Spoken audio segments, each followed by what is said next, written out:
Alors, le temps est venu maintenant de te parler de mon expérience chamanique, parce que je vois qu'il y a beaucoup de gens qui commencent à s'intéresser au chamanisme et qu'il y a beaucoup de propositions un peu partout sur les réseaux, et que du coup, c'est pas facile en fait d'y voir clair si ces propositions sont intéressantes ou pas.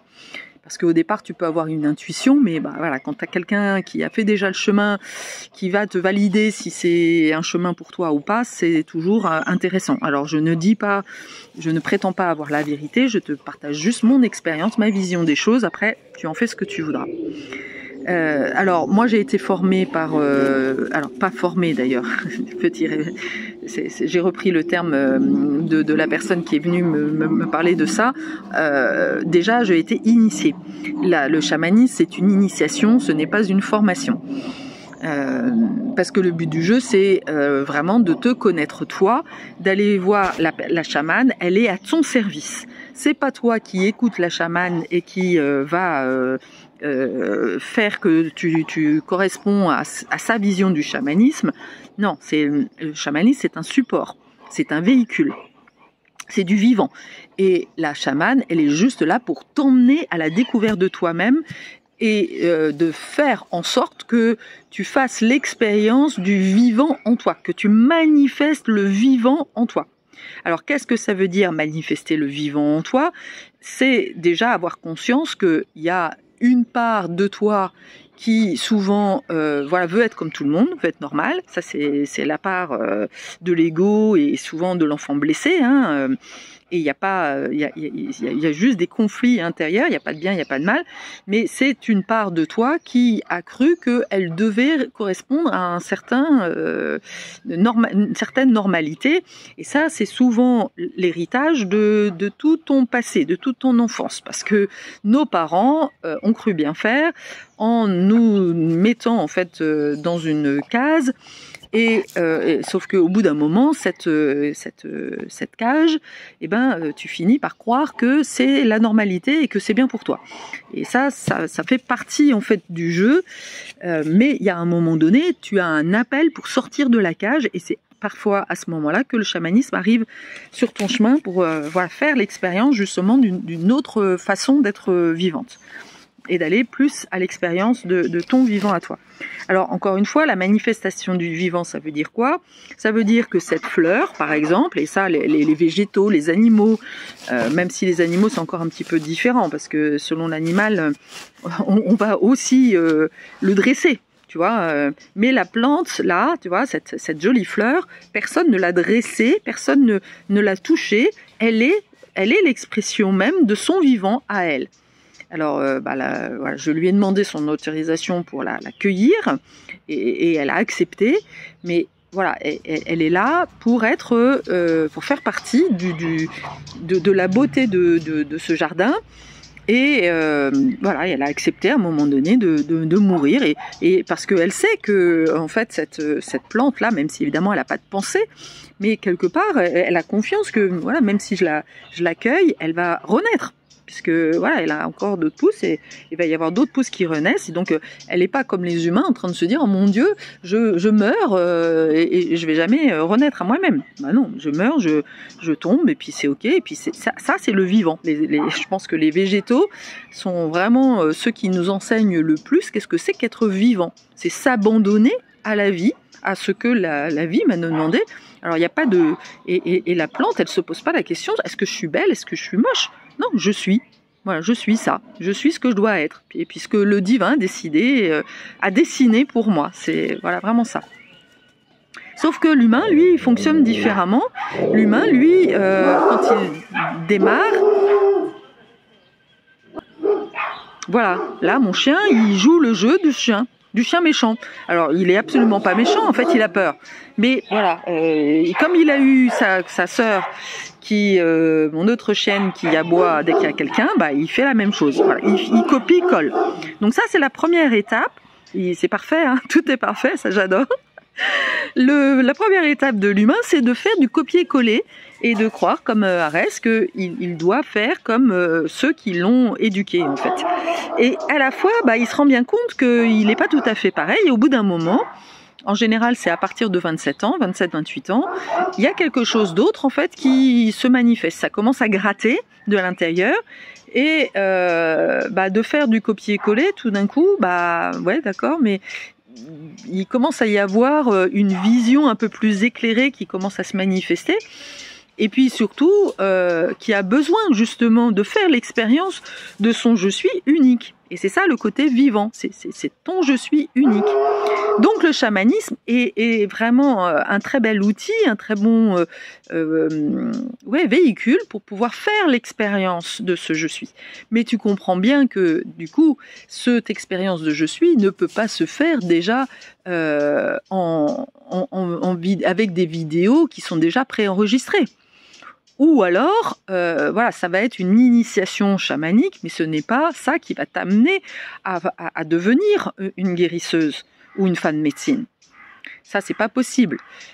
Alors, il peut y avoir des propositions, par exemple, moi, quand j'ai été ma première grande formation, enfin, entre guillemets, d'ailleurs, j'aime pas ce mot formation, encore une fois, initiation au chamanisme, ça a été à travers la danse, et Anne-Héna et Nicolas Bernard, avec lesquels j'ai été formée, proposent aujourd'hui sur leur site des propositions danser pour aller voir à l'intérieur de soi.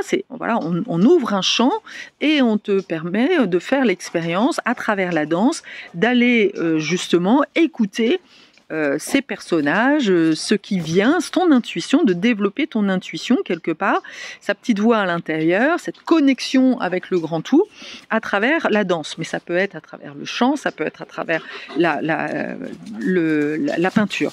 Il y a 3 grands véhicules même j'ai envie de dire 4 grands véhicules dans le chamanisme. C'est soit la danse, soit le chant, soit la peinture, soit le théâtre. Voilà, c'est des choses, des manifestations vivantes en fait. Et où là, voilà, il va pas, c'est t'abandonner à ce que tu es, à ce que tu vis à l'intérieur. Et plus tu t'abandonnes à ce que tu es et à ce que tu vis, y compris en fait tes souffrances, eh bien plus ça s'alchimise. Et c'est ça vraiment l'expérience du chamanisme. C'est de rentrer dans la souffrance, dans tes douleurs, dans tes séparations, moi c'est la danse surtout, mais le chant aussi de plus en plus. Je vais chanter en fait ce que je perçois, ce que je ressens, et à la fois j'ouvre un champ, un champ des possibles, et je laisse aller en fait mon énergie, et je mets le feu. C'est souvent l'énergie du feu qui va transformer, parce que le feu il va être soit destructeur, et c'est ça qui fait que l'humain parfois se perd, parce que il va utiliser le feu contre lui-même et non pas au service de sa transformation. Le chamanisme, lui, va vraiment utiliser les éléments. Donc la base du chamanisme, c'est les éléments, même les 5 éléments, l'eau, la terre, le feu, l'eau et l'éther. Je ne sais plus si je me suis trompée, peu importe, tu les auras reconstitués. Et on va s'appuyer là-dessus. Déjà, on va sentir à l'intérieur de soi, reconnaître à l'intérieur de soi. Est-ce que je suis plutôt dans l'énergie eau, ou est-ce que je suis plutôt dans l'énergie terre? Comment est ma terre intérieure? Comment est mon feu intérieur? Est-ce qu'il est apparent? Est-ce qu'il se manifeste? Enfin, voilà, c'est vraiment être dans la conscience de ce qui est, et à la fois, l'enjeu va être d'harmoniser tout ça, parce que le vivant, il est dans l'harmonie, et que l'enjeu n'est pas d'harmoniser au sens, là encore une fois, comme s'il y aurait une espèce de normalité de l'harmonisation. Non, c'est vraiment d'harmoniser en fonction de toi. C'est peut-être que toi, ton expression du vivant va être dans un côté très yang, et très souvent l'enjeu justement du chamanisme, le résultat surtout du chamanisme, c'est que tu vas te réapproprier des choses que tu auras jugées comme étant mauvaises. Par exemple, la colère, elle est une expression de feu. Voilà, si dans ton enfance, le personnage que on t'a renvoyé être normal, c'était un personnage qui n'était pas colérique, eh bien, dans l'expérience chamanique, tu vas pouvoir justement aller retrouver ce feu intérieur et manifester voilà, cette colère authentique. Mais tant que tu ne l'auras pas exprimée, eh ben, elle va se jouer. Peut-être tu vas rencontrer des gens qui vont être hyper colériques ou voilà, tu vas le projeter dans ta vie.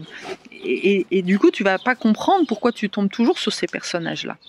Donc là, c'est vraiment comprendre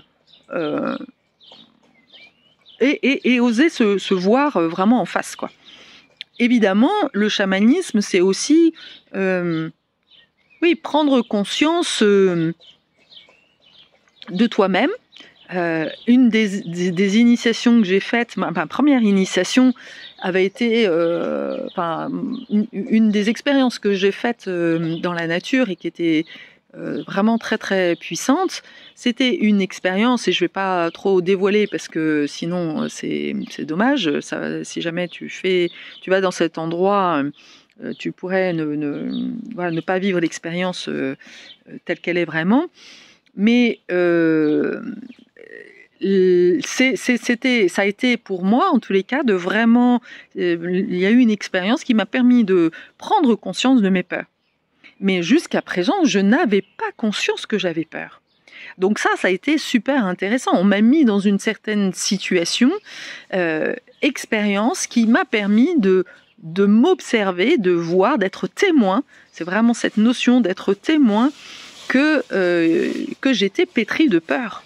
Et que du coup, j'ai mis en place de manière inconsciente des tas de stratégies pour ne pas voir ma peur. Mais évidemment, cette peur-là, elle m'empêche de faire plein de choses. Elle m'empêchait de manifester ce je suis. Elle m'empêchait de manifester ma puissance, etc., etc. Donc tu comprends que tant que tu n'es pas face à toi-même, à tes parts limitantes, à tes croyances, mais c'est même plus que des croyances, c'est des énergies. Là, en chamanisme, on parle d'esprit, on parle de chamanisme, et c'est ça qui était pour moi très différent, c'est de voir que la peur, ou que ce sont des esprits, ce sont ce qu'on appelle des entités, mais les entités, voilà, c'est des esprits qui sont là, qui sont accrochés à toi, et qui vont faire que, maintenant, je voudrais bien, mais je peux point. Et à la fois, quand tu fais des soins, que tu vas à la rencontre en fait de ces parts-là, déjà rien que en allant à la rencontre de ces parts-là, et que tu ne les juges pas, tu les regardes comme étant des gardiens, et que tu vas voir au-delà. Dans le chamanisme, autre chose pour pouvoir détecter aussi les personnes qui sont chamanes ou pas, on ne parle pas de chakra. Le chakra, c'est réservé à la spiritualité. Le chemin chamanique est un chemin qui ouvre vers l'éveil, mais pas du tout de la même manière. Ça passe par l'expérience. Donc, on ne parle pas de chakra, on parle de portes. On va ouvrir des portes. Et la grande différence, en fait, avec le travail du chakra, c'est que le travail sur la spiritualité, encore une fois, tel qu'il est proposé aujourd'hui en France, en tous les cas, c'est, on va harmoniser les chakras. Voilà, super. On harmonise les chakras. Donc, tu vas chez un énergéticien et tu vas harmoniser tes chakras. Tu fais une méditation, tu vas harmoniser ton chakra. Génial. C'est super, je dis encore une fois, loin de moi de dire c'est bien, c'est mal. Mais c'est important pour moi, et parce que c'est aussi ce que j'ai vécu, des tas de personnes qui sont venues à moi pour aller plus loin que ça c'est bien, c'est une première étape. Mais c'est pas suffisant, parce que tu vas voir la surface. Dans le chamanisme, on va dans les profondeurs. Voilà, ça c'est la grande différence, c'est que si... dans les formations ou dans les initiations, ou peu importe comment on les appelle, à la limite, on te propose, tu as le sentiment que ça va être gentillet, et qu'on ne te prévient pas quelque part que c'est un voyage des profondeurs dans lequel tu vas être confronté à toi-même, et c'est un travail de conscience. Mais tu ne peux pas être conscient de ta lumière si tu ne vois pas voir dans tes ombres. C'est une illusion. Et c'est ça le chemin. C'est d'aller voir, d'aller dans tes profondeurs, d'aller, voilà, et encore une fois, par l'expérience. C'est comme si tu faisais à chaque fois des voyages dans l'astral ou dans le bas astral. Mais au départ, la porte du bas, justement, la porte rouge de l'insécurité, c'est quelque chose qui va te confronter à des choses pas confortables. Donc le chamanisme n'est pas quelque chose